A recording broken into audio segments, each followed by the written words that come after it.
জুলাই অভ্যুত্থানে আওয়ামী লীগ সরকারের পতনের ৯ মাস পর দেশ ছাড়লেন সাবেক রাষ্ট্রপতি আব্দুল হামিদ। বুধবার ৮ মে দিবাগত রাত ৩টা ৫ মিনিটে থাই এয়ারওয়েজের একটি ফ্লাইটে তিনি দেশ ছাড়েন বলে নিশ্চিত করেছে শাহজালাল আন্তর্জাতিক বিমানবন্দরের দায়িত্বশীল একটি সূত্র। সূত্রটি জানিয়েছে, গত রাত ১১টার দিকে শাহজালাল আন্তর্জাতিক বিমানবন্দরে যান আব্দুল হামিদ।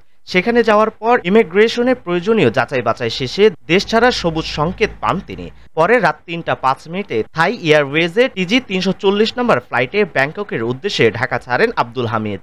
এদিকে সাবেক রাষ্ট্রপতি আব্দুল হামিদের সঙ্গে তার শ্যালক ডক্টর নওশাদ খান ও ছোট ছেলে রিয়াদ আহমেদ দেশ ত্যাগ করেছেন। বিভিন্ন গণমাধ্যমকে তথ্য নিশ্চিত করেছেন পুলিশের বিশেষ শাখা এসবি ইমিগ্রেশন HSIA শিফট ১-এর বিশেষ পুলিশ সুপার। এছাড়া আব্দুল হামিদের পারিবারিক সূত্র এই তথ্য নিশ্চিত করেছে।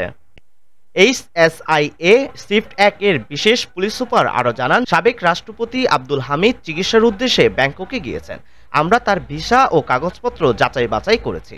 উল্লেখ্য, আব্দুল হামিদের বিরুদ্ধে একটি হত্যা মামলা রয়েছে। গত ১৪ জানুয়ারি কিশোরগঞ্জ সদর থানায় তার বিরুদ্ধে এই মামলাটি দায়ের হয়। মামলাটিতে সাবেক প্রধানমন্ত্রী শেখ হাসিনা, শেখ রেহানা, সজীব ওয়াজেদ জয়, সাইমা ওয়াজেদ পুতুল, ওবায়দুল কাদেরেরও নাম রয়েছে। সময়ের আওয়াজ, ডিজিটাল ডেস্ক।